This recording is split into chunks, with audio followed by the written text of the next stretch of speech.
Hi, this is Ryan Price, and I'm here at Urban ReThink. We are not officially open yet, but I'm sitting here with our founding director, Mr. Darren McDaniel.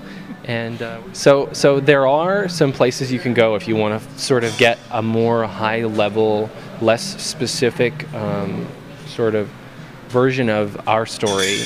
And one of those things is a book that I've been trying to introduce to Darren for a little while now. It's called The Power of Pull. And I just happen to have a copy here.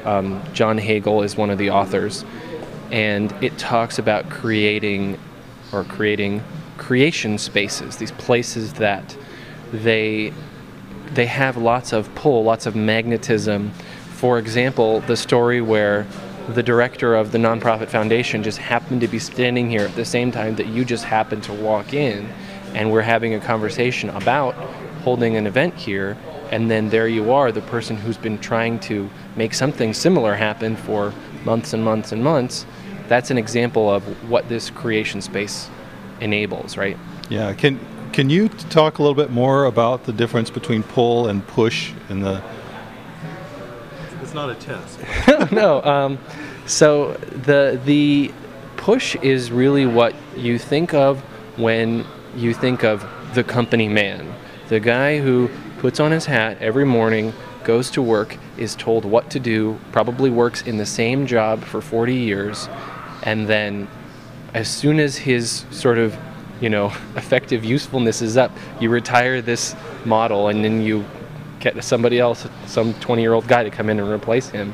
And this cycle just continues, or it seemed that it was going to continue forever. And there were lots of classes where people they try and figure out how to make all these resources move in a certain way, and it's all very hierarchical and top-down control, and ideas don't really flow up, they flow down, and everything is really easily measurable and predictable, and you can enter into a certain market and know exactly how much it's going to cost you to enter it, or how well you're going to be sort of entrenched in that market, how soon.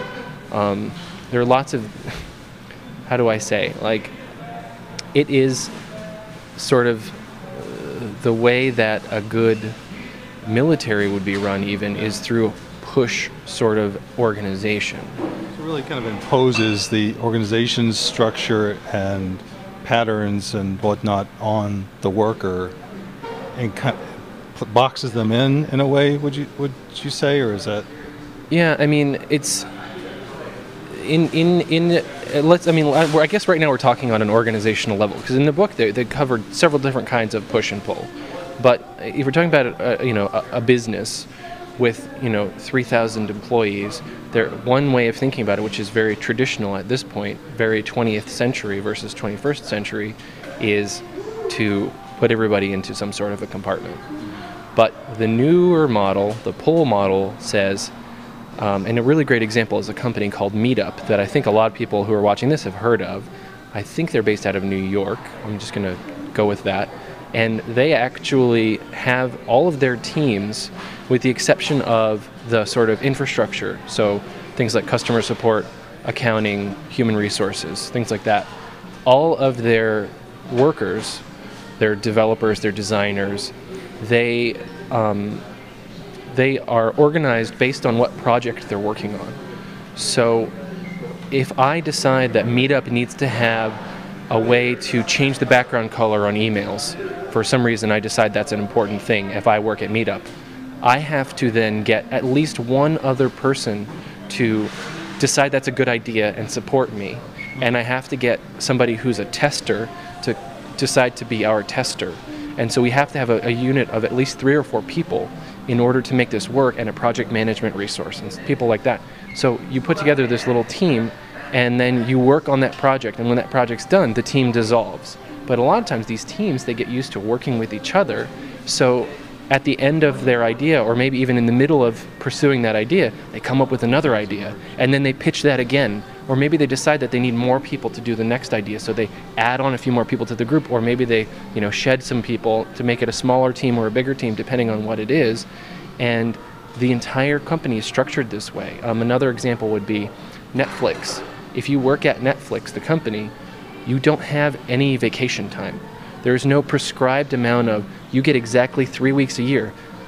You're sick when you're sick. You take a vacation when you want to take a vacation, but you have to still get your work done. You can't be, the dead weight pulling the machine down. But Reed Hastings of Netflix has realized that it doesn't really make sense to give people these rules and say, this is exactly when you must be here and when you must not be here, because people can figure it out for themselves. They're smart. They know what they're doing. So just let them figure it out for themselves. And that's an example of an organization that embraces pull. Nice. What can I add? I don't know. But how are we trying to model some of those, practices and behaviors here at Urban ReThink? What's our application of pull, I guess? Well, the whole idea of those loose collaborations that just kind of happen, and that we're not necessarily confined to a standard model, but they can rise up in the interactions and the conversations like we had the other day. I don't know if that's what you're getting at, but that's one thing I think of.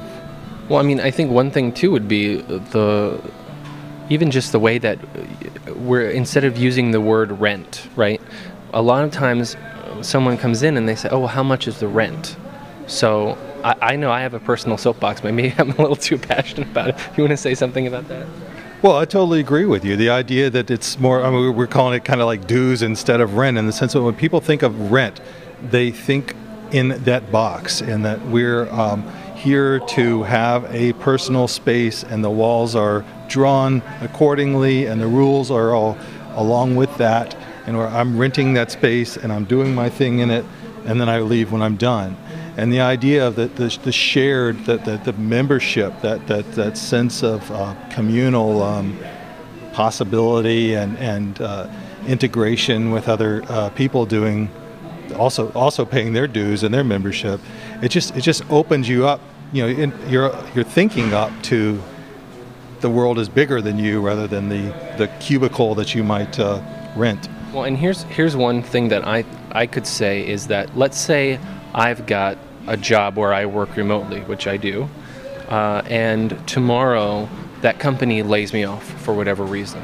So now my ability to pay the level of dues I was paying is basically zero. I don't have as much monthly income. I can't afford to be a resident member anymore. What do I do? It's not like I can't ever come in here again because I'm not a paying member, right? You just graduate down, or whatever that might be. I mean, the levels of participation. If you're working up here, where you've got more expectations on you, and that you're supposed to be part of that Knights of the Round Table, representing your field to help, just help the collaboration efforts along, and let inform the other people that are working up here with you. If you're working downstairs as a co-worker, you've got the opportunity to be a little bit looser with that, with the time you spend. You don't have the same amount of structure where you've got to be, you feel like you've got to be here to take advantage of every hour.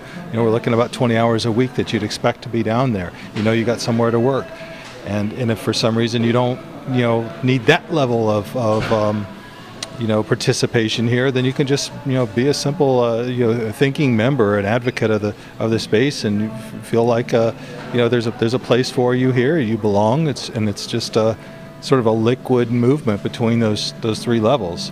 Of course, there are some people who just come in off the street and aren't members at all, and we welcome them too. Well, Darren, I want to say thanks for doing this video, and hopefully by the time you see this, the urbanrethink.com website will be up, and you'll be able to leave a comment on our website. Well, we would love for you to leave a comment on Facebook or on YouTube or whatever it was you saw this. Please go over to urbanrethink.com and leave a comment there, and check out the site and check out some of the stuff that we have going on, some of the events we have coming up, and definitely our grand opening events that are coming up really soon. You get all the information at urbanrethink.com. Thanks a lot, Darren. Do you have any closing thoughts? In those comments that you leave, let us know if you have any other questions or issues you'd like us to address. All right, thanks. This is Ryan Price and Darren McDaniel from Urban ReThink.